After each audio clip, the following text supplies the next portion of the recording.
Hello বন্ধুরা। তো আমাদের যে এসআইআর এর ফর্ম সেটা চলে এসছে। তো তোমরা কিভাবে পূরণ করবে যারা জানো না তারা এটা দেখে ভালো করে শিখে নাও যাতে তোমরা করতে পারো। তো এই জায়গাটায় থাকবে যার নামে ফর্মটা আসবে তার নাম, তার এপিক নম্বর, তার ঠিকানা এবং তার পিন নম্বর এখানটাতে থাকবে। তার পরেরটাতে থাকবে তার বুথের যে ক্রমিক নম্বর, তারপর অংশ নম্বর, কোন বুথে তারা ভোট দেয়, কোন বিধানসভা, কোন লোকসভা, এটা থাকবে। তার পাশে থাকবে তার স্ক্যানার, যাতে স্ক্যানারটাতে স্ক্যান করলেই ধরা যায়, মানে যে ব্যক্তির তার সব দেখা যাবে স্ক্যানারটাতে স্ক্যান করলে। তারপরে থাকবে তার ভোটার কার্ডের যে ফটোটা ছিল সে ফটোটা। তার পাশে দিতে হবে তার রিসেন্টলি একটা তোলা ফটো, এখানটাতে দিতে হবে। তোমাদের মোট 2 কপি ফটো লাগবে, কারণ দুটো ফর্ম পূরণ করতে হবে, 2 কপি ফটো দিতে হবে। তারপর এখানে চলে আসবে তার জন্ম তারিখ দিবে। জন্ম তারিখ ভোটার কার্ডে যেইটা আছে সেইটা দিবে। প্রথমে দিবে দিন, তারপরে মাস, তারপরে হচ্ছে সাল, তারপরে হচ্ছে তার আধার নম্বর। ঐচ্ছিক মানে আধার নম্বর তো আছে সবারই, তো আধার নম্বরটা এখানে দিয়ে দিবেন, দিলে ভালো, তো দিয়ে দিবেন। তারপরে আছে মোবাইল নাম্বার। তো মোবাইল নাম্বার যেটা আপনি ব্যবহার করেন পরেও যাতে চালু থাকে সে মোবাইল নাম্বারটা এখানে দিয়ে দিবেন। তারপর দিবেন পিতার নাম, পিতা বা অভিভাবক, পিতা বা মা, যার ভোটার কার্ডে আপনার নাম আছে, মায়ের থাকলে মায়ের, পিতার থাকলে পিতার, এখানে তার নামটা দিবেন। তারপরে দিবেন পিতার এপিক নম্বর, মানে যার নাম আপনি দিয়েছেন তার এপিক নম্বরটা এখানে বসাবেন। তারপরে লিখবেন মায়ের নাম, মায়ের নাম লিখলে এখানে মায়ের নামটা লিখবেন। তারপরে এখানে থাকবে এপিক নম্বর, মানে মায়ের যে এপিক নম্বরটা আছে ভোটার কার্ডের সেই নম্বরটা এখানে দিবেন। আর এখানে হচ্ছে স্বামী বা স্ত্রী নাম যদি থাকে, মানে ধরুন স্বামী পূরণ করলে এখানে স্ত্রীর নাম দিবে, আর স্ত্রী পূরণ করলে এখানে স্বামীর নাম দিবে। তারপরে এখানে স্বামী স্ত্রীর এপিক নম্বর, মানে ধরুন স্বামী যদি ফর্ম স্ত্রীর নামে পূরণ করে তাহলে এখানে স্ত্রীর এপিক নাম্বার দিবে, আর স্ত্রী যদি স্বামীর নামে ফর্ম পূরণ করে তাহলে স্বামীর এপিক নম্বরটা এখানে দেবে। যারা অবিবাহিত তাদের এখানে পূরণ করার কোনো দরকার নেই।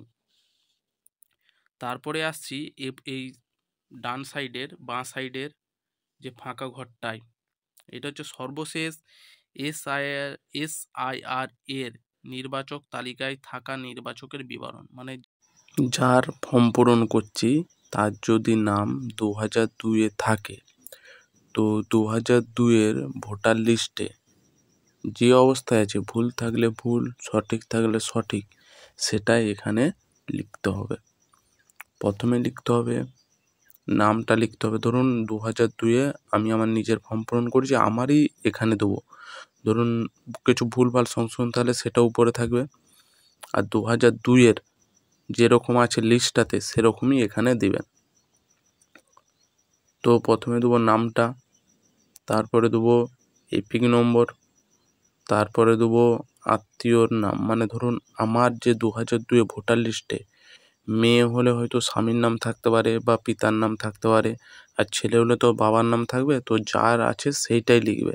সম্পর্ক, ওই নির্বাচকের যে নাম লিখেছি তার সাথে যে আত্মীয়র যে সম্পর্ক, মানে ভোটার লিস্টে যে বাবা পিতার জায়গায় বা মেয়েদের স্বামীর যে নামটা আছে তার সাথে কি সম্পর্ক এখানে সেটা লিখতে হবে। বুঝতে পেরেছেন? জেলা লিখব, তারপরে রাজ্যের নাম লিখব, তারপরে বিধানসভা যে ক্ষেত্র উপরে দেওয়া থাকবে সে উপরেও বিধানসভা ক্ষেত্রের নাম লিখবেন। বিধানসভা ক্ষেত্রের যে নম্বর থাকবে সে নম্বরটা লিখবেন, তারপর অংশ নম্বর লিখবেন, তারপর ক্রমিক নম্বর লিখবেন। বুঝতে পারলেন ব্যাপারটা? তারপরে আছে আত্মীয়র বিবরণ, যার নাম পূর্ববর্তী কলমে সর্বশেষ এসআইআরে দেওয়া আছে, মানে যার নাম ধরুন আমার নাম আমার 2002 সালে নেই কিন্তু আমার বাবার আছে, তো আমি এখানটাতে আমার বাবার নামটা দেবো। এখানে আমি আমার বাবার নাম দিলাম।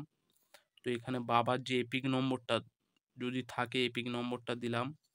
তারপর আত্মীয় বলতে বাবার নাম দেবো। এখানে ধরুন আমার বাবার যে ভোটার কার্ডে যে নামটা আছে বাবার নাম, সে বাবার নামটা দেবো। এখানে সম্পর্ক হচ্ছে আমি, মানে আমার বাবা লিখবো, কারণ আমাদের বাবার নাম দিয়ে আমি পূরণ করছি, তাই বাবার নাম লিখবো। মায়ের নাম দিয়ে পূরণ করলে মায়ের নাম দেবো।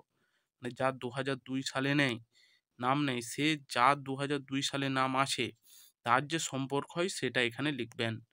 তারপরে জেলা লিখবেন, তারপরে রাজ্যের নাম লিখবেন, তারপরে বিধানসভা ক্ষেত্রের নাম লিখবেন এবং বিধানসভা ক্ষেত্রের যে নম্বর সেই নম্বরটা লিখবেন, অংশ নম্বর লিখবেন এবং ক্রমিক নম্বর লিখবেন।